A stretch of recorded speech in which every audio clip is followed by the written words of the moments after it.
Nehemías capítulo 13, versículo 15 nos dice la Escritura, está hablando Nehemías: en aquellos días vi en Judá a algunos que pisaban en lagares en el día de reposo y que carreaban haces y cargaban asnos con vino y también de uvas, de higos y toda suerte de carga, y que traían a Jerusalén en día de reposo, y los amonesté acerca del día en que vendían las provisiones. También había en la ciudad tirios que traían pescado y toda mercadería, y vendían en día de reposo a los hijos de Judá en Jerusalén. Y reprendí a los señores de Judá y les dije: ¿qué mala cosa es esta que vosotros hacéis, profanando así el día de reposo? ¿No hicieron así vuestros padres, y trajo vuestro Dios todo este mal sobre nosotros y sobre esta ciudad? ¿Y vosotros añadís ira sobre Israel, profanando el día de reposo? Sucedió pues que cuando iba oscureciendo a las puertas de Jerusalén, antes del día de reposo, dije que se cerrasen las puertas, y ordené que no las abriesen hasta después del día de reposo, y puse a las puertas algunos de mis criados, para que en día de reposo no introdujeran carga. Y se quedaron fuera de Jerusalén 1 y 2 veces los negociantes y los que vendían toda especie de mercancía, y les amonesté y les dije: ¿por qué os quedáis vosotros delante del muro? Si lo hacéis otra vez, os echaré mano. Desde entonces no vinieron en día de reposo. Y dije a los levitas que se purificasen y viniesen a guardar las puertas para santificar el día de reposo. También por esto acuérdate de mí, Dios mío, y perdóname según la grandeza de tu misericordia. Vi asimismo en aquellos días a judíos que habían tomado mujeres de Asdod, amonitas y moabitas, y la mitad de sus hijos hablaban la lengua de Asdod, porque no sabían hablar judaico, sino que hablaban conforme a la lengua de cada pueblo. Y reñí con ellos, y los maldije, y herí a algunos de ellos, y les arranqué los cabellos, y les hice jurar, diciendo: no daréis vuestras hijas a sus hijos, y no tomaréis de sus hijas para vuestros hijos, ni para vosotros mismos. ¿No pecó por esto Salomón, rey de Israel? Bien que en muchas naciones no hubo rey como él, que era amado de su Dios, y Dios lo había puesto por rey sobre todo Israel, aún a él le hicieron pecar las mujeres extranjeras. ¿Y obedeceremos a vosotros para cometer todo este mal tan grande de prevaricar contra nuestro Dios tomando mujeres extranjeras? Y uno de los hijos de Joiada, hijo del sumo sacerdote, Eliasib, era yerno de Sanbalat horonita, por tanto lo ahuyenté de mí. Acuérdate de ellos, Dios mío, contra los que contaminan el sacerdocio y el pacto del sacerdocio y de los levitas. Los limpié pues de todo extranjero, y puse a los sacerdotes y levitas por sus grupos, a cada uno en su servicio, y para la ofrenda de la leña en tiempos señalados y para las primicias. Acuérdate de mí, Dios mío, para bien. En nuestra época hay algunos valores que deberían caracterizar al ser humano, pero que se han perdido por completo. Se han perdido debido a la imposición de establecer otra moral distinta a la que Dios mismo ha instituido. Hablar del honor es algo que a muchos les suena a chino, el honor. ¿Qué podemos decir de la lealtad? La lealtad. Muchos, especialmente los cristianos, no saben ni lo que significa ni lo que implica. Lealtad. Si hablamos de fidelidad y compromiso, esto sí que está ya en el olvido.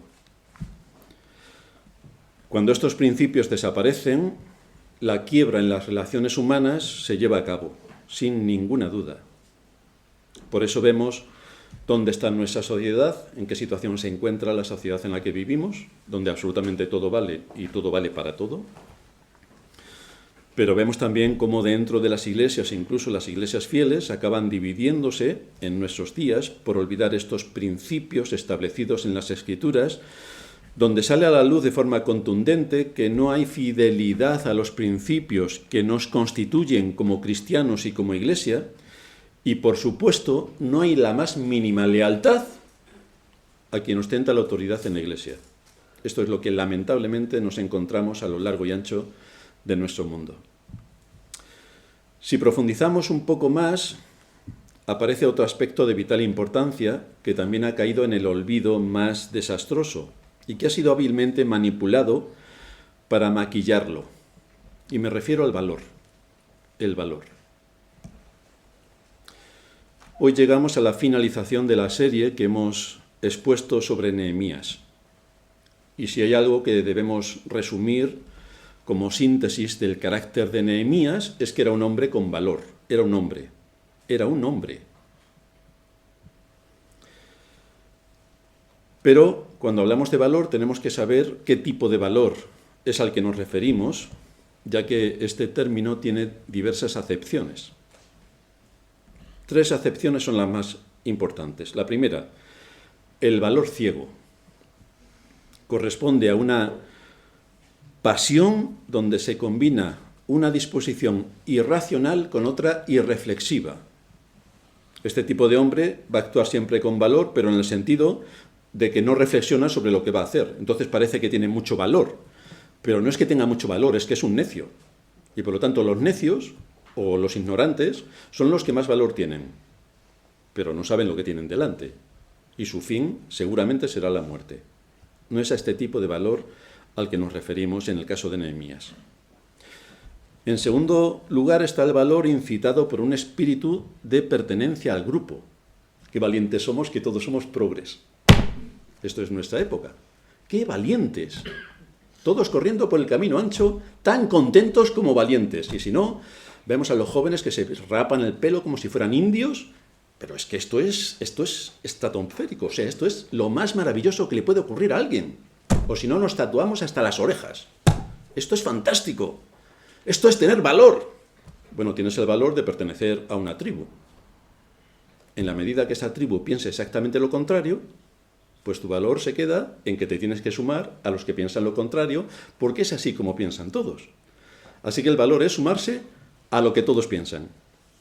Entonces a ese valor tampoco está referido el valor que aparece en las Escrituras. Y hay un tercer valor, que es el valor moral, que es el que aplica a aquel que teme a Dios y por esa razón no le teme a nadie. Por esa razón no le teme a nadie. En este caso el hombre tiene una comprensión inteligente del peligro. También está presente ese instinto de preservar su situación cómoda, pero todo esto es refrenado por el sentido del deber y por el deseo de servir a Dios. Así que sus instintos se quedan de lado, su comodidad se queda de lado y permanece y prevalece el deber. Este es el verdadero valor, porque se trata de algo racional y cuya motivación es moral, y por lo tanto tiene argumentos para defender sus convicciones. A una persona con estas convicciones no se le puede comprar, porque no está por interés, no está por conveniencia social, no está por posición, está cumpliendo un deber delante de Dios. Por lo tanto, esto no se puede comprar. Es de este tipo de valor del que estamos hablando. ¿En qué consiste este valor? ¿Qué convicciones debe tener un hombre para que desarrolle este carácter? Pues tenemos que irnos a las Escrituras para que nos ilustren, nos iluminen sobre este particular. Dice el apóstol Pablo en 1 Corintios 16:13, portaos varonilmente y esforzaos. Esto en la época en la que vivimos, que todos son guays, o casi todos, pues es un poco difícil de pronunciar. Pero es un mandato específico para los hombres. Portaos varonilmente y esforzaos. Hoy las mujeres van a salir así un poquito de lado, porque no les va a pillar mucho, aunque tienen mucho que ver si están buscando marido. Bueno, no les queda nada, porque el filtro para buscar marido, que se preparen los hombres que están buscando esposa, el filtro es bastante importante. Portaos varonilmente y esforzaos. Así que atribuye una cualidad específica al creyente para afrontar las situaciones problemáticas que sin ninguna duda se va a encontrar en su vida. Si hace esta mención específica el apóstol, es porque lo que caracteriza habitualmente al ser humano no es el valor, sino la cobardía. Por eso dice, portaos varonilmente y esforzaos. Porque lo que caracteriza es lo contrario. Así que hay que hacer un esfuerzo bastante importante en este asunto. Hoy vamos a ver 4 características que deben dominar al cristiano y que nos muestra Nehemías para evidenciar el creyente que tiene valor, que está en esta posición que establece la Escritura y que le demanda la Escritura. En primer lugar, que cumple su deber delante de Dios. En segundo lugar, que defiende una causa justa. En tercer lugar, que descansa en la providencia de Dios. Y en cuarto lugar, que se esfuerza en cumplir la voluntad de Dios. Así que vamos a ver estos 4 aspectos que destacan en nuestro texto. Que cumple con su deber delante de Dios, el primero. Si nos vamos al libro del Deuteronomio, capítulo 31, a partir del versículo 6, está hablando Moisés con el pueblo de Israel, que pronto iban a entrar en la tierra prometida. Y fijaos lo que les dice: esforzaos. Bueno, en nuestra época, que todo es cómodo, que le aprietas a un botón y todo aparece casi de la nada, que es comodidad absoluta en la que vivimos, esto de esforzaos es un poco difícil. Pero es que sin esfuerzo no vamos a conseguir absolutamente nada, lógicamente. Esforzaos y cobrad ánimo. No temáis ni tengáis miedo de ellos, porque Jehová tu Dios es el que va contigo. No te dejará ni te desamparará. Y llamó Moisés a Josué y le dijo en presencia de todo Israel: esfuérzate y anímate, porque tú entrarás con este pueblo a la tierra que juró Jehová a sus padres que le daría, y tú se la harás heredar. Y Jehová va delante de ti, Él estará contigo, no te dejará ni te desamparará, no temas ni te intimides. Por lo tanto, sí que le está dando aspectos importantes respecto al valor. El versículo 23 nos dice que dio orden a Josué, hijo de Nun, y dijo: esfuérzate y anímate, pues tú introducirás a los hijos de Israel en la tierra que les juré, y yo estaré contigo. ¿Cuál es la promesa que aparece en estos textos y que Dios usa como estímulo para alentar a Josué? ¿Cuál es la promesa? Le está diciendo Dios a Josué: vete a una empresa suicida. Vamos, te van a matar. Porque ya vemos lo que descubrieron aquellos espías que fueron a explorar la tierra de Canaán. Allí hay gigantes. Allí hay gigantes y nosotros parecemos como langostas. El temor les dominó, salvo Josué y Caleb, al resto el temor los dominó. Pero delante tenían una promesa que Dios les estaba poniendo. Dios les está diciendo: debes saber que delante de vosotros voy yo, no te dejaré ni te desampararé, no te asustes, no te intimides por lo que parezca a primera vista que está ocurriendo, no te intimides. Un texto que también aparece en Josué 1:5, que es prácticamente el mismo. No olvides algo que los cristianos en general olvidan: que eres tú el que va a luchar. Eres tú el que va a luchar. Eres tú el que tienes que esforzar. Eres tú. ¿Y qué tenemos con Nehemías? La misma exigencia y la misma promesa. ¿Debería actuar con valor Nehemías ante la situación de deterioro en la que se encontraba Jerusalén, que llevaba 140 años con las murallas destruidas? ¿Debería Nehemías dirigir al pueblo a reconstruir sus murallas para defenderse de los ataques externos y luego de los internos? ¿Debería poner el nombre de Dios en su lugar de acuerdo a las promesas que se hicieron a sus antepasados? ¿Debería corregir los graves atentados que se estaban produciendo en contra de la ley? ¿O debería ser condescendiente y amoroso para con todos, aunque violasen la ley? ¿Qué debería hacer Nehemías? Porque Nehemías no está para determinar lo que está bien o lo que está mal. No está para hacer las cosas de acuerdo a su criterio, o de acuerdo a sus sentimientos, o de acuerdo a su interés, sino que Nehemías está para aplicar la ley. ¿Qué es lo que dice la ley? ¿Qué es lo que dice la ley? Porque podemos decir a la ley y al testimonio, a la ley y al testimonio.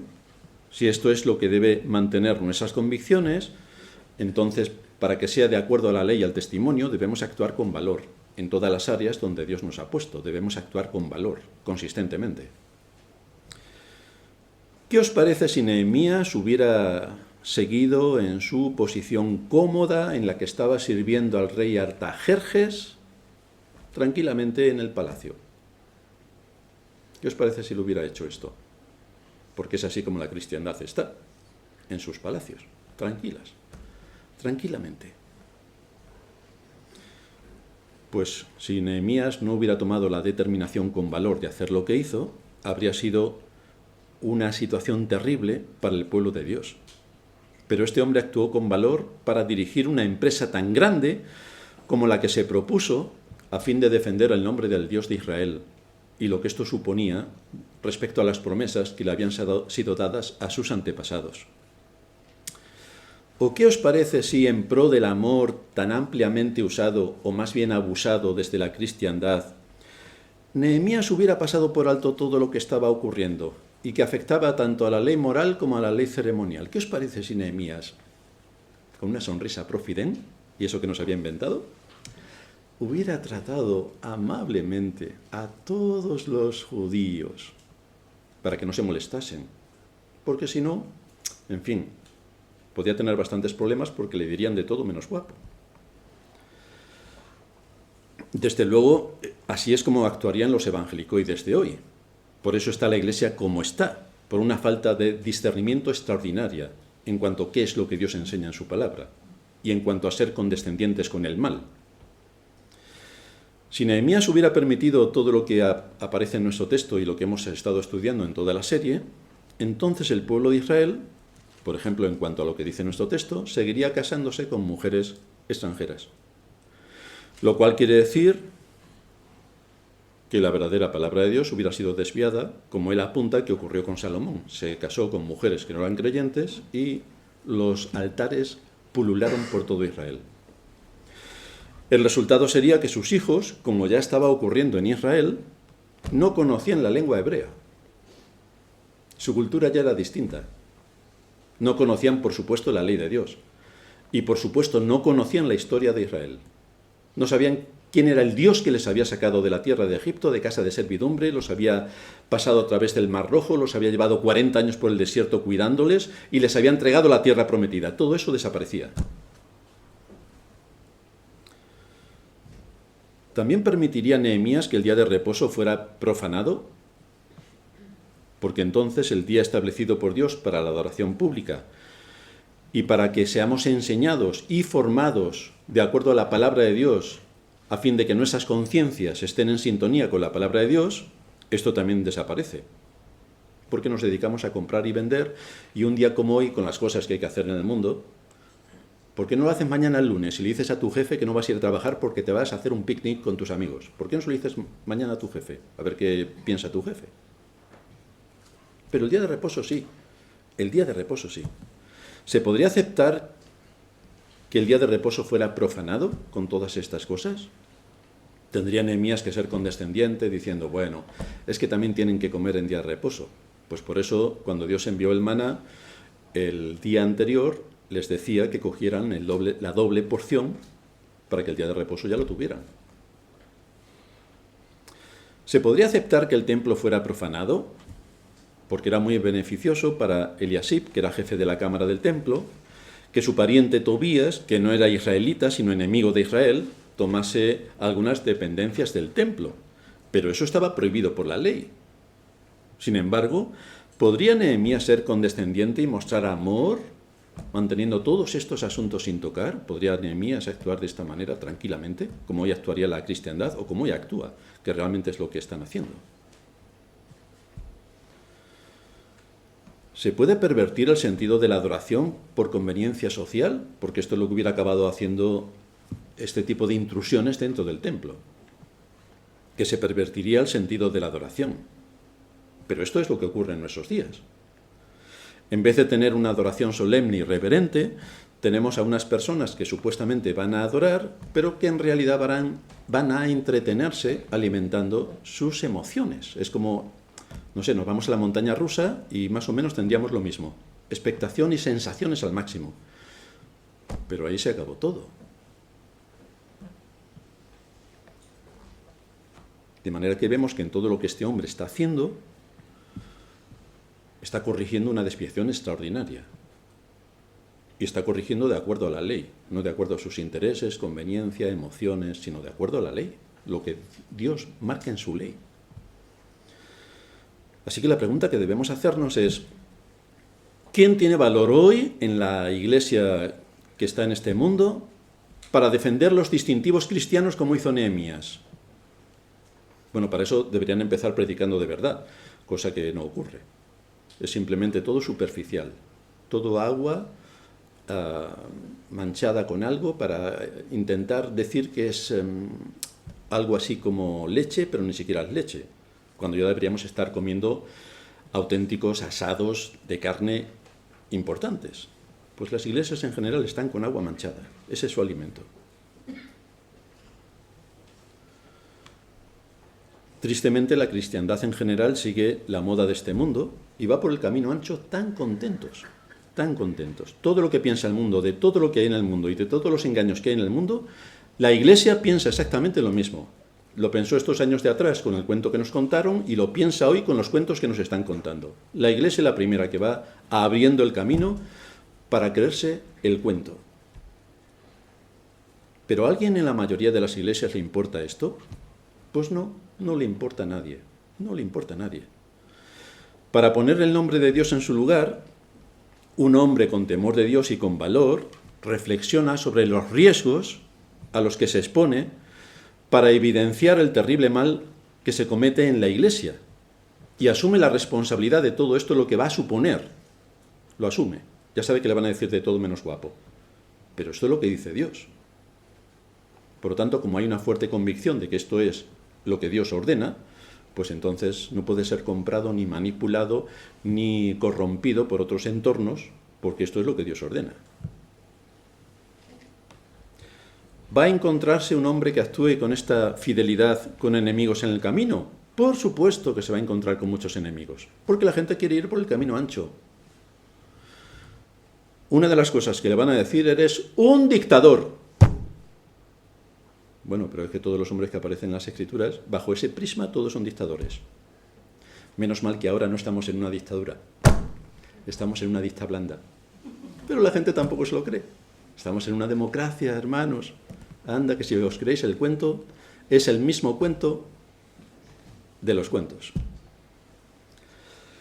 Los que lanzan estas acusaciones, para aquellos que dirigen la Iglesia y son rigurosos con la Escritura, deberían reflexionar primero sobre si lo que se está llevando a cabo desde la Iglesia, desde el gobierno de la Iglesia, está de acuerdo a la legalidad o no. Porque si está de acuerdo a la legalidad, no hay mucho que hablar. Luego otros empiezan a poner sus opiniones, sus criterios, sus gustos, sus preferencias, pero aquí estamos hablando de la legalidad. La legalidad. Por lo tanto, si esto es lo que enseña legalmente la Biblia, no hay mucho de lo que discutir. Y desde luego que no vengan con el cuento del amor rosa y empalagoso que reniega de someterse en obediencia a la ley. Porque el amor se basa en la ley. El amor se basa en la ley, en la legalidad. No es a expensas de la ley, es en base a la ley. El texto que leíamos en la introducción de Romanos, capítulo 13, versículo 8. No debáis a nadie nada, sino el amaros unos a otros. Y aquí se acabó la historia. Ya no siguen hablando. Pero el texto sigue.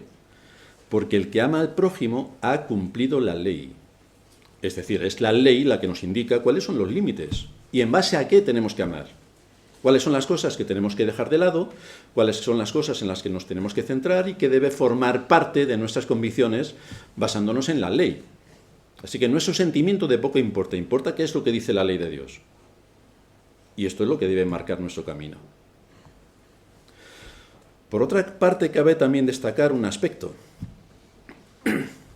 Fijaos que en Babilonia, Nehemías no se puso a reconstruir nada, ni a arengar a la gente para que guardase el día de reposo, ni para que no se casaran los babilónicos con los sirios, ni para meterse en muchos aspectos que tenían que ver con temas de un entorno legal en cuanto a la ley de Dios.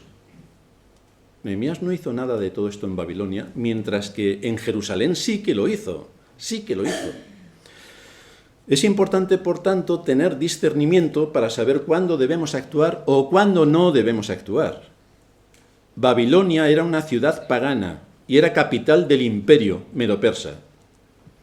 Nehemías no podía hablarles para guardar el día de reposo porque estaba en otro contexto. Ese no era su papel en aquella ciudad. Nadie creía en Dios. Nehemías no podía prohibir que se casaran unos con otros de la nación que fueran, porque la ley de Dios y los principios que se derivan de los mandamientos eran desconocidos por completo para toda esta gente. Y con esto me voy a referir a un aspecto importante en cuanto a la evangelización. Debemos tener en cuenta, como lo tiene Nehemías, la cultura en la que está. Por eso actúa de una manera en Babilonia, bajo el imperio medo-persa, y actúa de una manera completamente opuesta cuando llega a Jerusalén. Los judíos, su entorno natural, los que decían ser hijos de Dios. Actúa de forma distinta. Lo que para Nehemías era apropiado en Jerusalén no era apropiado en Babilonia. No lo era. Soy consciente de que muchos de vosotros provenís de otros entornos culturales y con otras doctrinas que os han inculcado desde pequeños. Pero lo primero que tenéis que tener claro es someteros a los principios de cómo se evangeliza según la Escritura, de acuerdo a la doctrina de la Escritura. Esto es lo primero que tenéis que tener claro, comprender bien la doctrina. Y después no perder en ningún momento, no perder de vista el contexto cultural donde vais a evangelizar o donde se va a desarrollar vuestra vida. No perdáis de vista el contexto cultural. Por ejemplo, cuando Pablo fue a predicarle a los atenienses, no sacó la Biblia y les recitó el Salmo 119 y después les dio una exposición de todo el Salmo. Y después terminó en oración. ¿Veis que Pablo hiciera esto? ¿Cuál es el contexto en el que Pablo está predicando? Los efesios, filósofos. Pablo tenía que conocer el contexto. Por eso les cita a sus poetas. Por eso le habla de acuerdo a la mente y al contexto cultural en el que ellos se encuentran. Pero no les recita textos bíblicos, hermanos, no les recita textos bíblicos. No les saca ahí la Biblia, en aquel tiempo el Antiguo Testamento, y les dice, mira, tengo un ejemplar de la Septuaginta, que se escribió el segundo siglo antes de Cristo en griego. Y ahora lo voy a recitar todo entero, para que veáis que soy un buen cristiano. Si hubiera hecho esto, sería un necio en grado superlativo. Pues para que nosotros no seamos necios en grado superlativo, primero, tenemos que saber cuáles son los procedimientos que establece la Escritura para evangelizar. Y que no es sacar el Salmo 119 y dárselo como una retahíla al que nos está escuchando. Y segundo, tenemos que conocer el contexto cultural para que el nombre de Dios no sea profanado entre los impíos. Especialmente por eso. Y lo que queremos es llegar a su corazón. Tenemos a un hermano que tiene un don para esto, Valentín. Escuchad a Valentín. Escuchad. Escuchad cómo dirige la conversación. Escuchad cuáles son los principios que se emanan de las Escrituras, que primero se habla del pecado, de la ley. Todos los seres humanos se creen buenos. Por eso hay que ponerles primero delante de la ley, para que aquellos que se creen tan buenos vean que no son buenos y entonces tengan un problema. Y entonces ahí vamos caminando a Cristo. Pero el principio es la ley. Nehemías no cayó en esta trampa. Supo cuando estaba en Babilonia cómo tenía que actuar y supo cuando estaba en Jerusalén cómo tenía que actuar. Tuvo en cuenta el contexto cultural y, por supuesto, conocía las Escrituras. Este es un aspecto también importante. Pero también el verdadero valor, en segundo lugar, defiende una causa justa. Cuando el Señor le dijo a Josué que se portase varonilmente, que se esforzase, lo hace en el contexto de un deber que tenía que hacer. Es decir, aquello que tenía que hacer estaba de acuerdo a la voluntad de Dios. Dice Deuteronomio 31:7, que llamó Moisés a Josué y le dijo en presencia de todo Israel, esfuérzate y anímate, porque tú entrarás con este pueblo a la tierra que juró Jehová a sus padres que les daría, y tú se la harás heredar. ¿Esta promesa era justa? Pues hombre, era justa en base a que Dios es quien lo estaba dictando. Por supuesto que era justa. La ejecución debería ser hecha conforme a todo lo que se ordenaba en la ley de Moisés. Y la forma y los medios en que esto se debía llevar a cabo tenía que conformarse a los principios que Dios establecía en su palabra. Un hombre cristiano no puede realizar con valor ningún plan de acción si su conciencia le perturba. No puede. No puede. Solo los hombres que han estado convencidos de que estaban siguiendo una causa justa son los que a lo largo de la historia se distinguen como hombres de valor. Daniel, Josué, José, David, hombres con valor. Defendían una causa justa. Solo la convicción de que estamos siguiendo una causa justa, de que ese y no otro es nuestro deber delante de Dios, de que no nos estamos apartando de la ley de Dios, solo eso es lo que puede animarnos para tener el valor que se requiere en ciertas ocasiones, que hay que tener mucho valor. Pero hoy no es diferente a lo que tuvieron que afrontar nuestros antepasados, no es diferente. Ahora tenemos ideologías sectarias que en contra del sentido común quieren imponer sus dogmas, y esto todos los que tenéis niños lo veis de una forma más clara. Y los que no tenemos niños pequeños lo vemos de forma estratosférica, de cómo se quiere manipular absolutamente todo para un fin perverso que vete a saber qué es lo que hay detrás de todo. A pesar de que no dejan de repetirnos, como ya decía antes, que vivimos en democracia, que somos progres, verdes, resilientes y toda la parafernalia de palabrejas que nos dicen detrás, que no quieren decir absolutamente nada, solamente enredar, la realidad demuestra que no puedes pensar lo que quieras. No. Que no hay libertad de expresión, porque la censura que hoy tenemos es peor que la que había en la Edad Media. Tienes que someterte y pensar lo que piensa la moda sectaria de nuestros días. Ya sea de temas que impone la falsa ciencia, o ya sea de adoctrinamiento a los niños, donde hay un lavado de cerebro estratosférico. Se quiere eliminar por todos los medios que las personas puedan tener una mente crítica, que se les dé toda la situación y que ellos elijan. Pero no te dan toda la situación, te dan una situación, y es esa la que te tienes que creer porque te lo dice el Papá Estado en este caso, o quien hay por encima de Papá Estado, que es mucho más peligroso. Se quiere eliminar por todos los medios que las personas puedan tener una mente crítica y, por supuesto, que no expongan sus distintivos cristianos, porque como los expongas, vete al colegio y los expones y verás lo que te pasa. Verás lo que te pasa con tus hijos. Cuando te digan, vamos a dar la ley LGTBI, JK, LMNN, OPQRST, UV, WXY, Z. Y tú digas, pero esto va en contra de las Escrituras. Te van a mirar con cara de asombrado y en el momento te van a denunciar, porque no quieres poner a tu hijo o a tu hija dentro del programa curricular del centro que tiene que ver con la libertad de expresión. Claro, pero tú te tienes que callar. La libertad de expresión la tienen los demás, pero tú te callas. Pero estamos hablando de la ley de Dios, estamos hablando de distintivos cristianos. Y ahora no solo tenemos que luchar en medio de la sociedad para que la ideología sectaria no manipule la conciencia de nuestros hijos, sino también para que la cristiandad honre a Dios en su día, de acuerdo a lo que Él ha dejado claramente establecido en las Escrituras, porque cuando la adoración cae, esto tiene consecuencias que afectan a la Iglesia, que en vez de ser Iglesia se convierte en sinagoga de Satanás. Eso sí, leen un texto bíblico y todos parecen que han ido a la Iglesia porque se ha leído un texto bíblico. Pero, queridos hermanos, ¿alguna vez habéis escuchado a Satanás en las referencias que salen en las Escrituras que no use textos bíblicos? Porque ¿cómo te tienta el Señor? Con la Biblia. Con la Biblia. Y muchos se creen que porque van a una ONG que se llama cristiana, que ni es ONG ni cristiana, y leen 3 versículos, es que ya hemos estado en la iglesia adorando al Señor, que lo que han hecho es mover el esqueleto y hacer todo tipo de barbaridades. O escuchar música de estas que se toca cuando salen los toros en las plazas de toros y parece una charlotada aquello. Esto es fantástico, es lo mejor que nos puede pasar. O si no, se sube el pastor a contarnos chistes. ¡Ay, qué pastor más agradable! Qué contentos estamos con este pastor que nos cuenta chistes los domingos! Pues se podía ir a su casa el pastor y todo lo que hay detrás. Cuando el día del Señor, que ha sido establecido para la formación de las conciencias de los creyentes y para exaltar y honrar el nombre de Dios, cuando todo esto se quita de en medio, lo que tenemos es un vacío astronómico.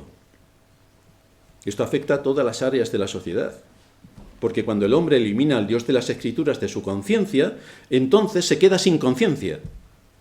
Y es exactamente así como estamos. es exactamente así como estamos.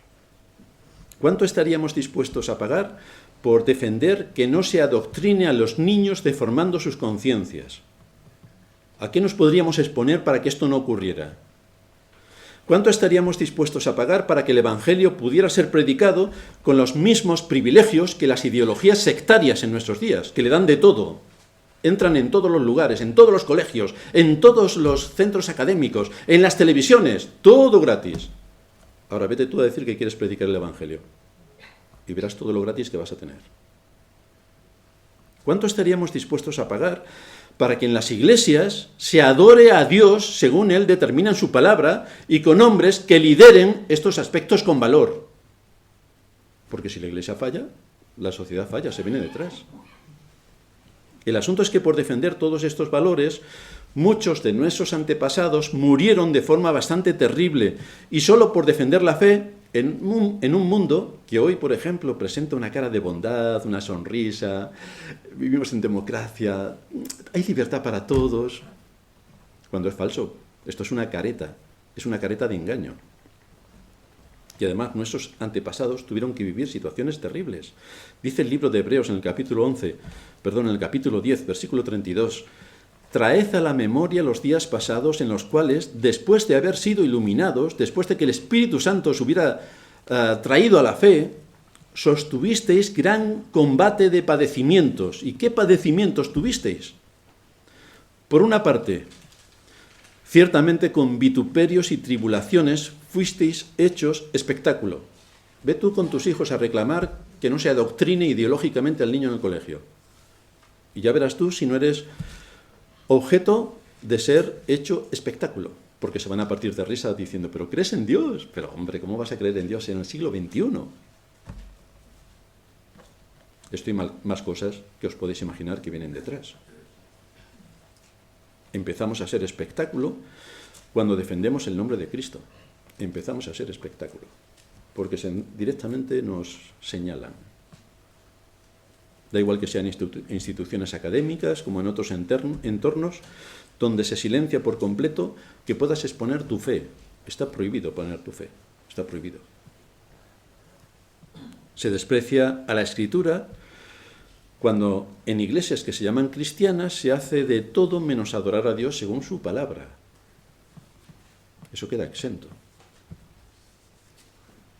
Y lo que vemos es que los primeros cristianos sufrieron no solo por ser cristianos, no solo por el poder político que les perseguía, sino en su mayoría por los hermanos. Vaya, menos mal que eran hermanos. Menos mal que eran hermanos, pero ahí tenéis a los judíos que hacían de todo contra los cristianos. Y los cristianos, muchos de ellos eran judíos conversos. Ahí tenemos el caso de Pablo, como lo lincharon hasta la muerte. Pero esto que nos parece a veces tan lejos, que ocurría allí en el siglo cero, porque claro, o en el siglo I o en el siglo II, porque claro, es que en aquel tiempo la gente era subnormal. Es decir, era ignorante y no tenía ni idea de nada. Pero nosotros en el siglo XXI, entonces nosotros ya tenemos una inteligencia que esto no podría pasar en nuestra época. Pues está pasando, queridos hermanos, porque como una gota a otra gota, así es el hombre a otro hombre y da igual dónde viva y en la época en la que le toque vivir. No tenemos el mismo rigor de aquel tiempo porque la defensa de nuestros derechos no se hace con el mismo énfasis por nuestra parte. No se hace con el mismo énfasis. En aquel tiempo tenían bastante más valor que tenemos hoy, pero hoy buscamos la comodidad. Y entonces no nos enfrentamos a nada, por lo tanto, de nada hay que huir y en nada hay que demostrar el valor. Pero a lo mejor deberíamos darle una vuelta a todo lo que hacemos y pensamos y cuál es nuestro papel en el mundo en el que Dios nos ha puesto y en el contexto como iglesia. A lo mejor tenemos que repensar un poco cuál es nuestro papel. Los cristianos estamos cómodos, viviendo como el mundo, sin presentar batalla ante todos los abusos que se están cometiendo en contra de la fe. Tenemos a nuestras organizaciones supuestamente que nos representan ante el Estado, que efectivamente nos representan para tomar la subvención. Se acabó. Nosotros no recibimos ni un céntimo, ni lo queremos. Pensamos que todo lo que tiene que ver con la Iglesia se lo debe pagar la Iglesia, igual que pensamos que todo lo que tiene que ver con los sindicatos, que se lo paguen los sindicatos, y que lo que tiene que ver con otras asociaciones se lo pague cada uno. Y nosotros damos ejemplo porque como iglesia nos tenemos que sustentar a nosotros mismos. Pero fijaos que cuando aquellos cristianos defendieron sus convicciones, entonces llegaron las represalias. Nos dice Hebreos 10:34, el despojo de vuestros bienes sufristeis con gozo, sabiendo que tenéis en vosotros una mejor y perdurable herencia en los cielos. Y para sufrir el despojo de los bienes hay que ser muy valiente, defendiendo principios. Hay que ser bastante valiente. Pero a estos hermanos antepasados nuestros les ocurrió. En nuestro texto de Nehemías no se ha llegado a esta situación, pero esto ha sido así porque podemos ver en Nehemías que pone en su lugar cada cosa para impedir que con el paso del tiempo la fe sea aniquilada, el nombre de Dios sea eliminado y la sociedad se revuelva en contra de la fe. Por eso Nehemías pone ahí un parapente importante. Nehemías paró en seco el avance del mal y clavó en las conciencias el deber que todos ellos tenían delante de Dios. Y esto lo hizo porque defendía una causa justa. Sabía que eso es exactamente así como tenía que hacerlo. Pero el verdadero valor también nos lleva, en tercer lugar, a descansar en la providencia de Dios. Dios ordena, nos dice nuestra confesión, Dios ordena, dispone y gobierna todas las cosas para la gloria de su nombre y el bien de su pueblo.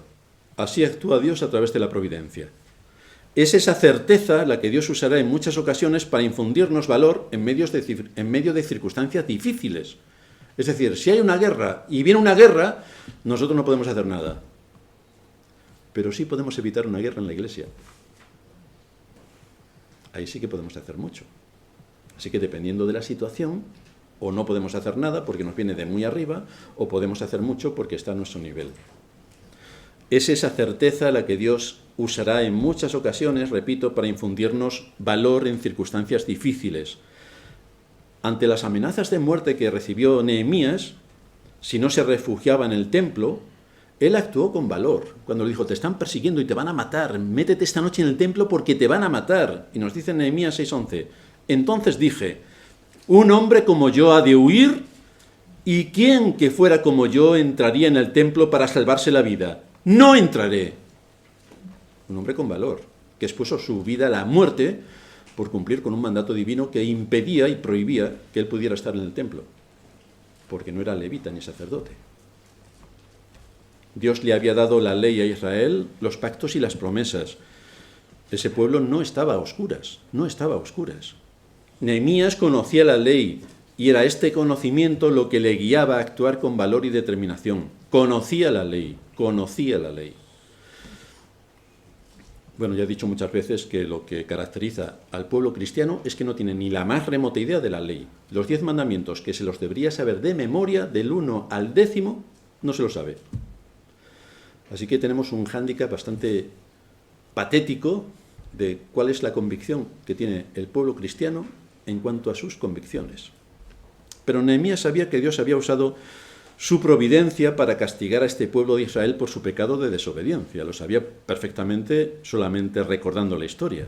Les había entregado a los caldeos recientemente, luego a los medopersas, y ahora era el rey Artajerjes a quien providencialmente servía Nehemías. Providencialmente. Había llegado copero del rey, tenía acceso directo, podía hablar con él. La máxima potencia del mundo conocido en aquel tiempo, el rey Artajerjes. Pues ahí estaba Nehemías. Este rey era un instrumento en las manos de Dios para apoyar y defender a Nehemías, dándole una posición de poder delante de todo Israel, porque lo envió como su gobernador. Y este aspecto providencial proporcionaba a Nehemías la autoridad que necesitaba para mantener firmes sus convicciones y aplicarlas sin ningún temor. Estaba seguro de que la providencia de Dios también apoyaba la causa justa para defender con valor lo que estaba haciendo. Ya hemos visto cómo todas sus peticiones le fueron concedidas por el rey, todas sus peticiones. Y todos los recursos le fueron reportados para cumplir con el deber de reedificar las murallas y de dejar establecida la ciudad como requería la normativa que delante de Dios tenía que cumplir. Su conocimiento de la palabra era contundente. Por eso no pasó por alto todo lo que la ley establecía para servir a Dios en la ciudad que se llamaba la ciudad del gran rey, Jerusalén, desde donde tenía que salir la luz a las naciones. Lo tenía bastante claro, De manera que la providencia fue abriendo las puertas por las que Nehemías fue entrando en contra de su comodidad, no olvidemos, en contra de su comodidad y arriesgando en ocasiones su vida. Pero él sabía que ese era su deber. Y efectivamente lo cumplió hasta el final. El Señor dice, la verdad os hará libres. Pero la verdad tiene un alto precio, altísimo. La gente en general no quiere saber la verdad. Porque si quisiera saber la verdad estaríamos en otro mundo. No en el otro mundo, sino otro mundo, estaríamos inmersos en otro tipo de mundo. Pero la gente no quiere saber la verdad, no quiere saberla, no quiere. Vivimos en el mundo de la mentira, un mundo que es el resultado de erradicar a Dios de todos los ámbitos de la vida del hombre. Empieza por los centros académicos, luego en las instituciones, y lo más terrible es que se ha derribado a Dios desde dentro de la Iglesia. Muchos dicen, no, ¿cómo va a pasar esto? Queridos hermanos, esto pasó en el templo de Israel, que metieron ídolos dentro del templo. Pasó. Así que esto pasa también en nuestros días. El asunto ahora que debemos observar con mucho cuidado es que cuando estas cosas ocurren, cuando Dios es derribado de su trono, cuando los centros educativos a Dios se le anula por completo y cuando la Iglesia no cumple su papel, sino que es una sinagoga de Satanás, cuando todo esto ocurre, entonces la providencia inevitablemente envía un juicio. Inevitablemente. Nos vamos a Romanos 1:18 y nos dice que la ira de Dios, pero Dios no es amor y ama a todo el mundo y todos están contentos y felices. La ira de Dios se revela desde el cielo contra toda impiedad e injusticia de los hombres que detienen con injusticia la verdad. Bastante contundente el apóstol. Que detienen con injusticia la verdad. Esto ocurre en primer lugar dentro de las iglesias. Y en segundo lugar, solamente tenemos que ver el entorno político que nos rodea y ver que, estamos exactamente aquí, deteniendo con injusticia la verdad. Dice Pablo en Romanos 1:22, profesando ser sabios, se hicieron necios. Es que el hombre ya en el siglo XXI, con todo lo que sabe, no puede creer lo mismo que creían estos del siglo V antes de Cristo, como Nehemías. Profesando ser sabios, se hicieron necios. Ya que se elimina a Dios de la conciencia y de la vida de una forma contundente, entonces hay consecuencias graves, gravísimas. Dice el versículo 26, que entonces Dios los entregó a pasiones vergonzosas, pues aún sus mujeres cambiaron el uso natural por el que es contra la naturaleza. Ya sabéis que en uno de los estados de Estados Unidos, como la Biblia dice estas cosas, la han retirado completamente de todos los ámbitos académicos, porque la Biblia, madre mía lo que dice. Ahora, puede ser el LGTBI y eso está bien, y lo promueven, pero la Biblia no. Es bastante consecuente, ¿verdad? Pues ese es el mundo de los que detienen con injusticia la verdad. Y de igual modo, versículo 27, también los hombres, dejando el uso natural de la mujer, se encendieron en su lascivia unos con otros, cometiendo hechos vergonzosos hombres con hombres y recibiendo en sí mismos la retribución debida a su extravío. Y como ellos no aprobaron tener en cuenta a Dios, porque como todo el mundo sabe, Dios no existe, como ellos no aprobaron tener en cuenta a Dios, Dios los entregó a una mente reprobada para hacer cosas que no convienen. ¿Y cuáles son las cosas que no convienen, aparte de esto que ya es brutal? Estando atestados de toda injusticia. Y si alguno ve el boletín oficial del Estado, puede ver la cantidad de atropellos que se cometen.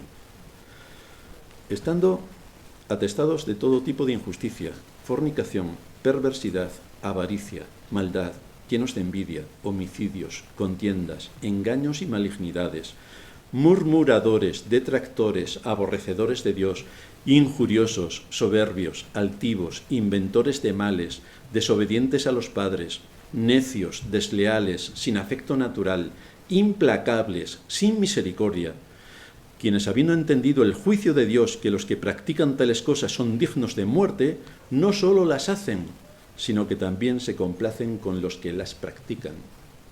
¡Viva el Día del Orgullo! Y todo lo que eso trae detrás. Pues esta es la foto, queridos hermanos. Esta es la foto.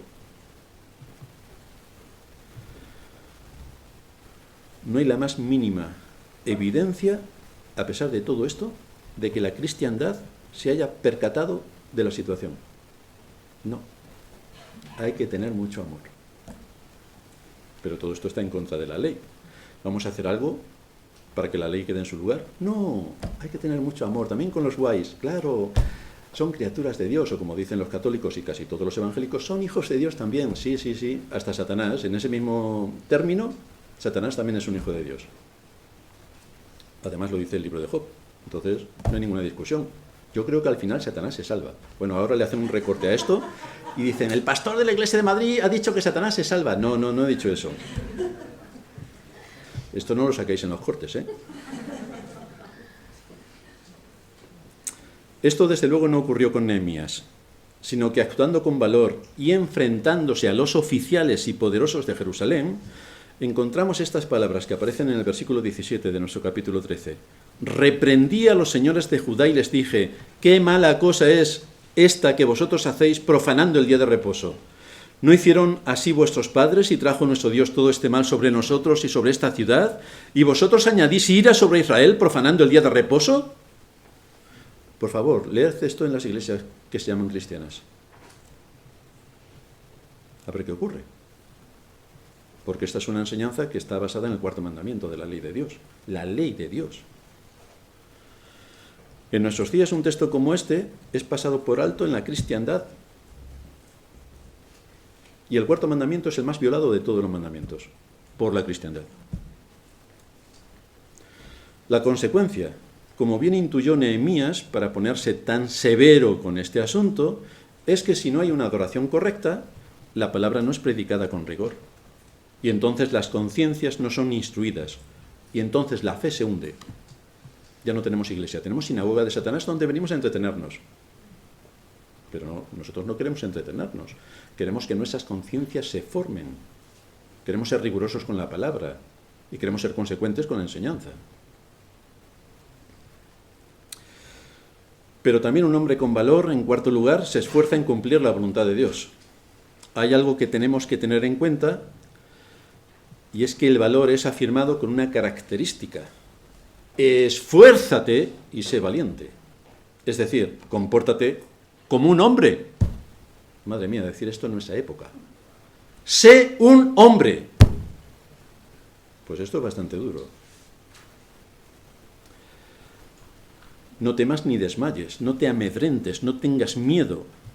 Y la idea que estos textos comunican es la de no paralizarnos ni detenernos ante el temor que el entorno en el que vivimos puede influir en nosotros.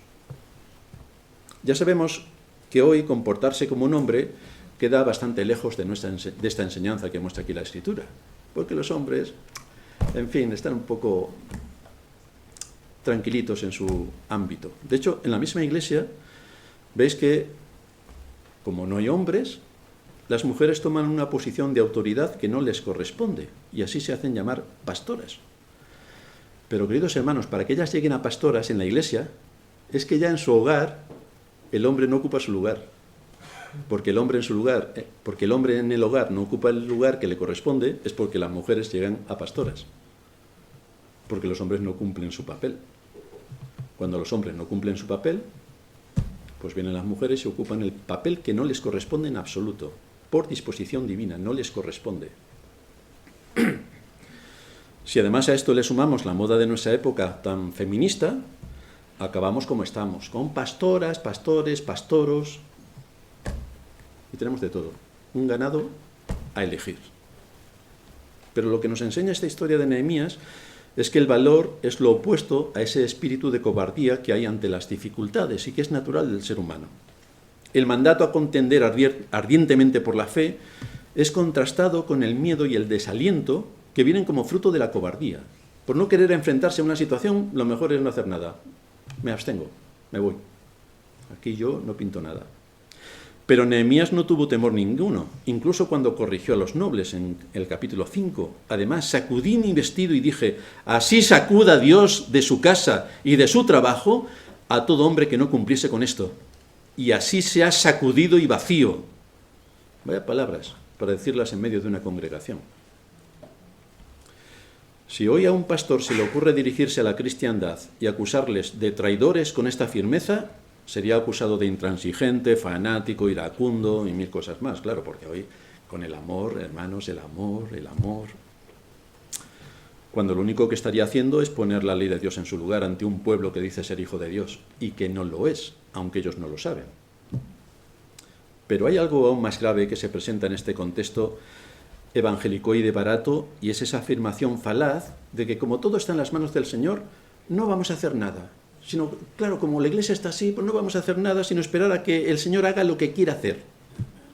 Tenemos engaños por doquier en el mundo en el que vivimos. Pues no hacemos nada, no nos callamos, somos transmisores del engaño también, porque si no denunciamos el engaño, entonces estamos a favor del engaño. Somos cómplices del engaño. Por lo tanto, tenemos que decir algunas cosas respecto a los engaños que a todos los niveles en el mundo en el que vivimos se están produciendo. Pero no, hermanos, el amor lo cubre multitud de pecados, así que nos callamos ante todos los engaños. Pero entonces, ¿cómo vas a alertar al pueblo de Dios? ¿Cómo vas a ser una atalaya? ¿Cómo si la bocina diera sonido incierto los vas a preparar para la batalla? Pero el amor, y con el amor ahí nos morimos de amor. Yo no estoy seguro de si se puede llegar a un nivel mayor de ignorancia o de necedad, pero seguro que si se practica un poco en la cristiandad, llegarán a superar estos niveles. ¿Pero es esto lo que vemos que hizo Josué para tomar posesión de la tierra prometida? ¿Es esto lo que hizo Josué? Dijo, bueno, allá hay gigantes, ya el Señor hará que se mueran los gigantes y cuando se mueran ya entraremos nosotros. Allí vemos que el mandato es, esfuérzate y sé valiente, porque te vas a tener que enfrentar a gigantes. Así que sé valiente. ¿Qué nos enseña Pablo? Repetimos en 1 Corintios, portaos varonilmente y esforzaos. Por lo tanto, hay algunos asuntos que con firmeza debemos tratar y que caen dentro de nuestra responsabilidad. Y esto es lo que hace Nehemías a lo largo de todo su libro. Cuando estábamos hablando de creyentes que se casan con inconversos, reñí con ellos y los maldije y herí a algunos de ellos y les arranqué los cabellos y les hice jurar, diciendo, no daréis vuestras hijas a sus hijos y no tomaréis de sus hijas para vuestros hijos, ni para vosotros mismos. Bueno, si alguien aquí en la cristiandad utiliza estas artimañas que utiliza Nehemías, estaría fusilado el día siguiente. Sale en todas las noticias del mundo, en todos los canales evangelicoides, claro, porque los maldije, y les arranqué los cabellos. Eso que no había depilación a la cera. Les arranqué los cabellos. La ley era bastante clara, pero no podemos ser condescendientes cuando se atenta contra la ley. No podemos ser condescendientes. Quienes tal hacen deben ser corregidos para que el mal no prospere. Y debemos llevarles con argumentos bíblicos al arrepentimiento, para que la bendición de Dios recaiga sobre todos y no la maldición. Porque cuando el pecado no se corrige, lo que tenemos es maldición sobre nosotros. Que no os quepa ninguna duda. Que no os quepa ninguna duda. Como iglesia, la maldición vendrá sobre nosotros. Nehemías, por tanto, no dejó en las manos de Dios que la muralla fuera reedificada. No dejó en las manos de Dios que se respetase la ley moral, sino que actuó con eficacia y contundencia. Estamos hablando de tener valor para corregir lo desviado. Y Nehemías lo hizo. De hecho, nada más llegar a Jerusalén, nos dice Nehemías 2:11. Llegué pues a Jerusalén y después de estar allí 3 días me levanté de noche, yo y unos pocos varones conmigo. Yo creo que era rumano porque dice yo primero. Yo y varones, cuando se debería decir otros varones y yo, pero era rumano. Yo y unos pocos varones conmigo, y no declaré a hombre alguno lo que Dios había puesto en mi corazón que hiciese en Jerusalén, ni había cabalgadura conmigo, excepto la única en que yo cabalgaba, y salí de noche para ver qué es lo que estaba pasando allí. Yo salí para ver la situación y elaborar una estrategia. ¿De dónde sacó Nehemías el valor para hacer esto? ¿Porque era una persona irreflexiva? No. Este hombre tenía sabiduría y tenía que actuar con estrategia. Y eso es exactamente lo que hizo, actuar con estrategia. El valor, por tanto, no es una disposición natural. No es unas personas que nacen con valor y resulta que yo no lo tengo, así que soy un cobarde. Os recuerdo que en la lista de los que van al infierno, el cobarde es el primero. Todos los cobardes, estos son los primeros que van al infierno. Así que vaya advertencia que tenemos aquí. Vaya advertencia. Así que no es unas personas nacieron con valor y resulta que yo no lo tengo.